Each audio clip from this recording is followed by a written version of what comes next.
félicitations.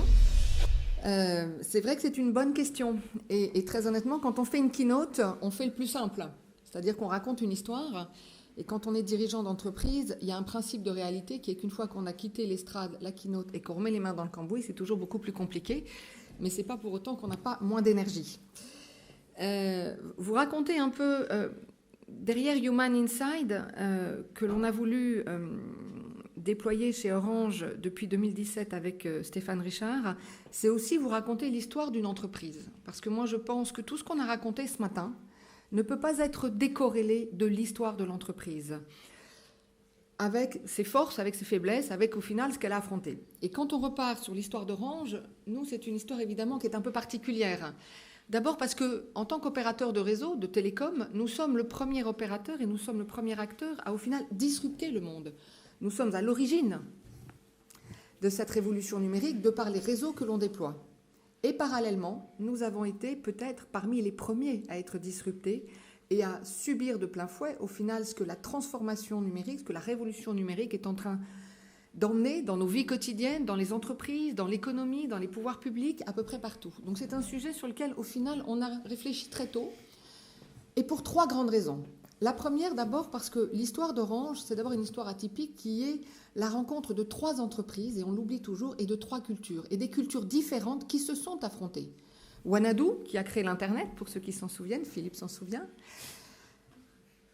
Orange Mobile, qui venait dans l'Angleterre, qui est une marque aussi que nous avons rachetée, qui est née en 1994 avec un ADN extrêmement fort, un ADN de l'humain d'abord, avant la technologie.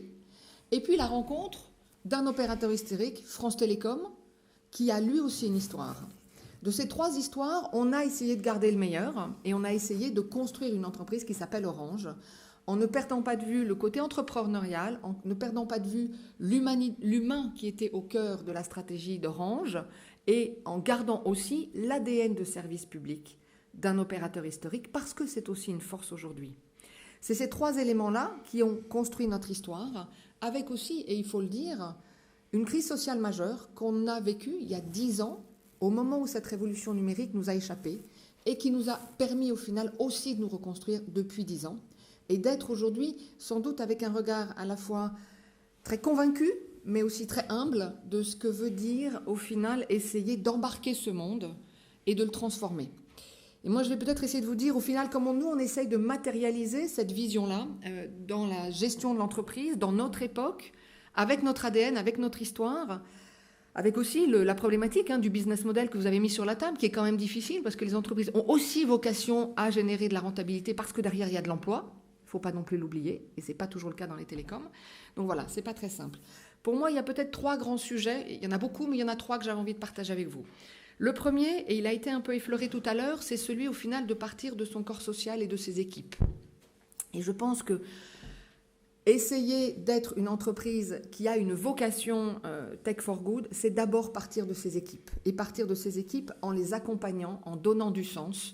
On redécouvre le sens, et nous on le redécouvre plus que quiconque, parce que la crise qu'on a vécue, elle a été liée à la perte de sens. Donc depuis 2010, on a reconstruit une entreprise avec le sens au cœur de toutes nos actions.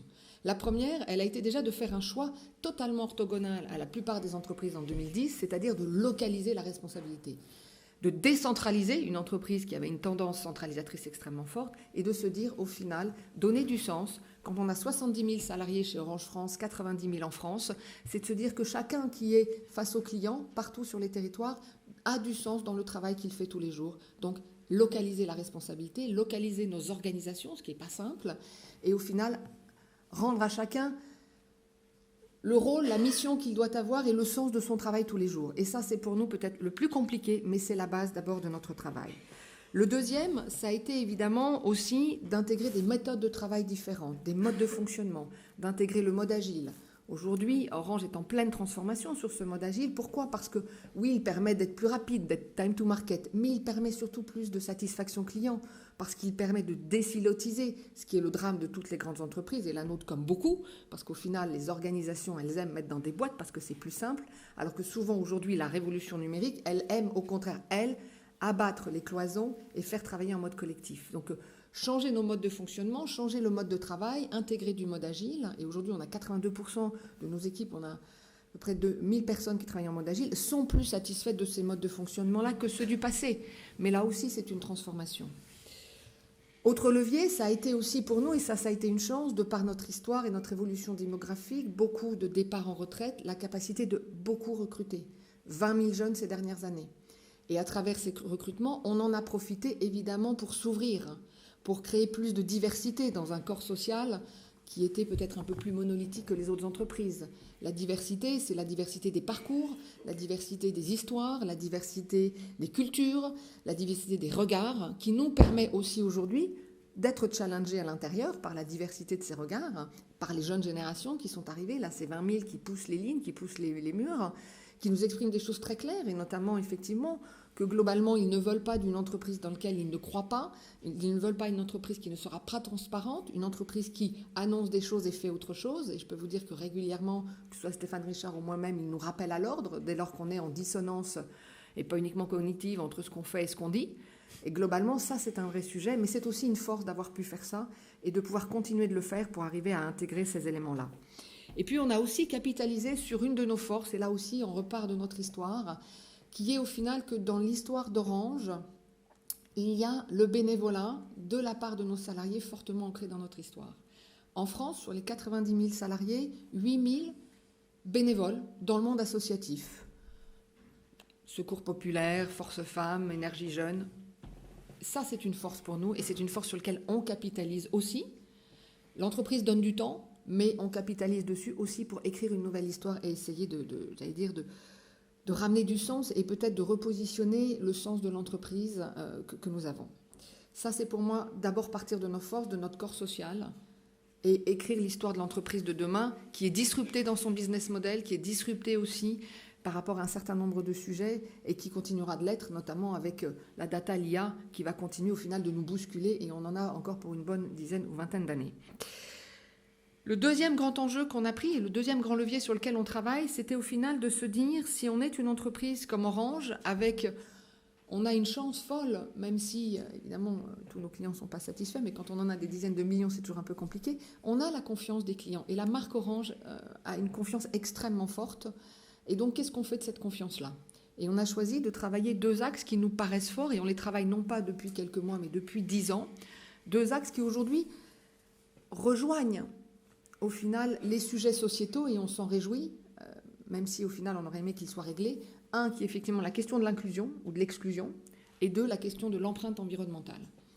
Sur la notion d'inclusion ou d'exclusion, moi la vision que j'ai, elle est très claire. Il y a, quand on est un opérateur de télécom, 3 risques et 3 zones d'exclusion. Un, effectivement, les réseaux. Et aujourd'hui, c'est encore 6% de la population française qui sont exclus sur le très haut débit. Mais, très honnêtement, en France particulièrement, et moi j'aime à le répéter, même si ça va à contre-courant de ce qui est dit partout, je suis désolée, nous sommes parmi les pays les plus couverts et qui accélèrent. Le déploiement de la fibre se fera en moins de 10 ans, à marche accélérée. Aujourd'hui, Orange raccorde 10 000 foyers tous les jours. 10 000 foyers tous les jours, c'est un foyer toutes les 2 secondes qui est raccordé en France à la fibre, en ce moment. Et il n'y a pas qu'Orange, même si Orange en fait une très très grosse partie, presque 70%, ça veut dire que globalement, la France est dans la dynamique de raccordement du très haut débit. Même si effectivement, la révolution numérique va plus vite que le temps du déploiement des réseaux. Je rappelle qu'un réseau, ça se déploie à la main, c'est 25 millions de kilomètres de fibre qui ont déjà été déployés à la main, ça prend un peu de temps. Donc il y a cette première rupture qui est celle des réseaux, et je trouve que globalement, les opérateurs l'ont pris, le gouvernement l'a pris, et nous sommes dans un rythme par rapport aux autres pays et par rapport à la couverture des autres pays tout à fait acceptable. Et je ne compare pas aux Pays-Bas, plat pays, tout petit, très concentré, évidemment, qui est bien devant nous. Mais prenons un pays équivalent en termes de géographie et de topographie. Là aussi, il faut qu'on soit un peu fiers de ce qu'on fait et pas uniquement à toujours regarder, avoir l'impression que personne n'a pris sa part de responsabilité. Ça n'est pas tout à fait vrai. La deuxième étape et phase de rupture, c'est celui, on n'en parle pas beaucoup, de l'équipement. Aujourd'hui, 20%, le taux de pénétration de la fibre, c'est 86%. Et ce taux, il stagne. Ça fait 10 ans qu'il est identique quasiment. Il varie très très peu. Parce qu'au final, les derniers miles, c'est le coût de l'équipement. Ce n'est pas le coût de l'accès uniquement, c'est le coût d'un terminal. Mais ça, aujourd'hui, on le règle à peu près, puisqu'on a une pénétration bien meilleure sur le mobile. Par contre, à domicile, de l'ordinateur et du coût de l'ordinateur. Et ça, c'est pas simple. C'est pour ça qu'on a travaillé d'ailleurs après plusieurs années d'échecs, de trouver une offre. Nous avons travaillé pendant des années à essayer de trouver une offre qui soit solide sur ce marché et adaptée aux foyers à faible revenu. Nous n'y arrivions pas. Nous avons fini par travailler avec Action Think Tank qui nous a aidés à trouver les voies.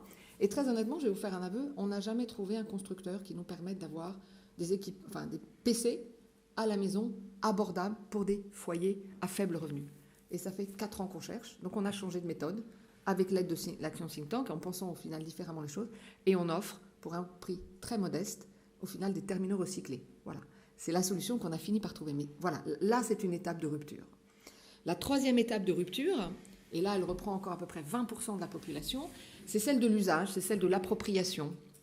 C'est ce que certains appellent l'illettrisme numérique, qui met certaines populations soit en difficulté, soit en peur, soit en incapacité, effectivement, de s'approprier cet usage. Et ça, c'est un véritable sujet, évidemment, sur lequel nous travaillons, pas tout seul. Beaucoup d'actions sont menées par Orange, mais elles ne peuvent pas l'être seules. On travaille avec des associations, on travaille avec des collectivités locales aussi qui de plus en plus rentrent dans ces logiques-là. On travaille avec le soutien de la Caisse aussi des dépôts dont on parlait tout à l'heure, parce que là aussi, c'est un sujet à prendre collectivement. Je pense que j'ai beaucoup entendu ce matin les échanges. Moi, il y a juste une remarque que j'ai envie de faire, c'est qu'au final, ces enjeux qu'on a tous devant nous, ils sont tellement colossaux que seul le collectif l'emportera au global. Et que globalement, il va falloir aussi qu'on trouve un peu de collectif et d'harmonie dans nos relations, quelles qu'elles soient. Je donnerai un exemple tout à l'heure. Deuxième grand enjeu qu'on a pris, celui de l'inclusion, de l'exclusion, et puis évidemment celui de l'empreinte environnementale. Et moi, je voudrais peut-être commencer par vous partager 2 chiffres que nous, on voit monter depuis des années, mais qui évidemment, depuis 10 ans, nous obsèdent. Tous collectivement, tous les opérateurs de télécom dans le monde, tous les réseaux, tous les data centers du monde, tous les consommateurs du monde dont vous faites partie, nous générons le 6e pays le plus consommateur d'énergie. Nous produisons le 7e pays le plus émetteur de CO2. Et effectivement, Philippe, tu as raison de dire que dans la salle aujourd'hui, je pense qu'on y participe quand même tous encore un peu.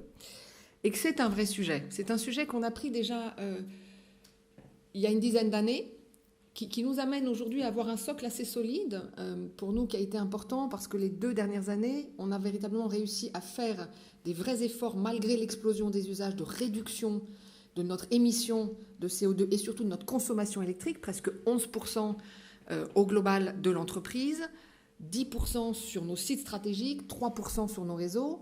C'est pas énorme et c'est pas suffisant, mais c'est déjà un socle fort qui nous a d'ailleurs permis d'être récompensé par une double certification, ISO 14001, ISO 50001. Derrière cette labellisation, pour nous, ça a été un encouragement. Et c'est un encouragement pour les équipes parce qu'effectivement, on l'a pointé du doigt tout à l'heure. Faire ces efforts-là, ça n'est pas simple. C'est plus compliqué. C'est plus compliqué d'émettre moins que de planter des antennes et de ne pas faire attention à sa consommation. C'est plus compliqué de consommer du papier recyclé. C'est plus compliqué de s'occuper du recyclage des terminaux que d'en vendre. Et donc, c'est toute une culture d'entreprise qu'il faut faire bouger, qu'on a commencé à faire bouger. Et pour nous, cette double certification, elle est un levier en interne pour, au-delà de ces jeunes générations qui sont vissées, évidemment, et qui ont cet objectif environnemental vissé au corps, ça nous aide à emmener tout le corps social et tout le corps de l'entreprise à bouger, à changer de méthode de travail, à changer de façon de voir, que ce soit dans le tertiaire et dans notre mode de consommation et de vie dans nos locaux, que ce soit parce qu'on a vendu à nos équipes de vente que globalement les boutiques elles s'éteignent à 22h et que bientôt elles vont s'éteindre à 18h, voilà, et qu'il n'y aura plus de lumière et que vous ne verrez plus en passant devant les boutiques nos formidables terminaux, et bien c'est pas grave, vous les verrez quand il ferait jour, mais au moins on consommera moins. Mais c'est pas simple parce qu'évidemment toutes ces décisions-là, elles heurtent la rentabilité parfois ou les business models, donc il faut aussi en avoir conscience. Mais voilà, on y va pas à pas et on emmène pas à pas l'ensemble du corps social. Moi, j'ai été très heureuse parce que l'année dernière, pour la première fois, et vous le citiez tout à l'heure, effectivement, dans la part variable, c'est-à-dire dans l'intéressement collectif de l'entreprise, nous avons un indicateur de réduction, enfin de maîtrise de consommation électrique. C'est la première fois qu'on l'a fait et on l'a fait avec le soutien de nos organisations syndicales. Ça aussi, c'est important parce que c'est des petits pas qui, certes, ne changent pas la face du monde, mais qui, globalement, nous permettent d'être confiants sur le fait que nous allons, au fur et à mesure, emmener l'entreprise, non pas dans une communication, mais dans une réalité, parce qu'au final, seule la réalité comptera. Le troisième peut-être point que je voudrais mettre en avant, c'est que l'autre responsabilité qu'on a quand on est dirigeant, elle n'est pas simple, et là, elle heurte complètement le business model, c'est celui de cet équilibre dans ce monde qui se révolutionne, où la digitalisation progresse, où l'automatisation progresse, de maintenir l'humain dans le processus décisionnel. Eh bien, ce n'est pas toujours simple non plus. C'est aussi un sujet sur lequel moi je suis attachée en tant que dirigeante et auquel, j'allais dire, on essaye de travailler en travaillant sur un axe clair qui est celui du quel sera le futur de l'emploi. Comment on va emmener nos équipes à être compétents demain, parce qu'effectivement, on ne le sera plus, potentiellement. Et même les jeunes d'aujourd'hui, les millénioles en 35, ils ne seront plus du tout millénioles, quand on déploiera la 6G, parce qu'en 35, on déploiera la 6G, je vous le dis, c'est écrit. Donc voilà. Le troisième axe, c'est aussi pour une entreprise de travailler le temps court et le temps long et de se dire au final comment je projette demain, comment je projette l'emploi de demain. Aujourd'hui, Orange, 58%, 57% de notre relation client est déjà gérée en automatique par le digital et néanmoins, nous n'avons jamais eu autant de vendeurs face aux clients. Mais ça nous a obligés à repenser complètement certaines activités, certains métiers, en abandonner, en créer d'autres. Et là aussi, on parlait ce matin de la notion de temps. La notion de temps dans une entreprise, elle est clé. Et on est aujourd'hui pressurisé par les réseaux sociaux, par les médias, par la communication, par la révolution numérique. Et pour moi, je trouve qu'un des sujets qu'on oublie de dire, c'est qu'il faut aussi se redonner du temps long et il faut aussi se reprojeter dans le futur pour ne pas être uniquement dans des prises de décision court terme. Parce que la pression des cours de bourse qui tombent toutes les 3 minutes aussi sur nos terminaux, parce que la pression qui vient de partout nous oblige, enfin nous amène à oublier qu'une entreprise, c'est du temps long aussi, et que travailler le futur de l'emploi, travailler les compétences de demain, travailler au final le rôle de l'entreprise de demain, c'est clé. Se dire qu'on prend des risques aujourd'hui, et je vais en citer un, je disais tout à l'heure un peu de collectif, je vais vous raconter une petite anecdote pour finir. On a lancé une box il y a à peu près un mois, formidable, une box qui est la première box éco-conçue, c'est-à-dire qu'elle est en 100% plastique recyclé, et puis on a fait un choix qui est de dire que dans cette box, on ne met que les technologies qui aujourd'hui fonctionnent chez nos clients. Et on a fait un choix qui est de dire je n'embarque pas le Wi-Fi 6, que j'aurais très bien pu embarquer. Pourquoi ? Parce que le Wi-Fi 6, il y a 1% des Français qui sont capables de l'utiliser aujourd'hui et il y en aura 4% fin 2020. Or, mettre du Wi-Fi 6, c'était consommer plus d'énergie, émettre plus de CO2. Donc, on a décidé de mettre que du Wi-Fi 5 que vous êtes capable d'utiliser parce que vos terminaux sont adaptés au Wi-Fi 5. La presse en a déduit, et je vous le dis tel quel, que les ingénieurs d'Orange s'endormaient et qu'ils avaient oublié l'innovation. Non, nous n'avons pas oublié l'innovation. Et je le dis avec provocation, on ne l'a pas oublié, on l'a fait. Et c'est très difficile de faire entendre, et néanmoins, moi je suis très fière du travail qu'on a fait, je suis fière de cette box, parce qu'elle est au standard du marché, et elle est même au-dessus du marché, elle est au-dessus de ce que votre équipement est capable de délivrer, mais elle n'anticipe pas 5 ans ou 10 ans avec une émission et une empreinte environnementale qui n'a pas de sens. Donc voilà, quand je parlais de collectif, il va falloir que je fasse le travail auprès de la presse, et particulièrement technologique, donc pas la presse grand public, qui a bien vu ce sujet-là, mais la presse tech, parce qu'au global, la course dans laquelle on est, il y a un moment, peut-être faut-il qu'on arrive collectivement aussi à la maîtriser, et c'est l'intelligence collective pour moi à ce moment-là qui peut-être pourra nous aider. Voilà un petit peu ce que j'avais envie de dire ce matin. Merci beaucoup.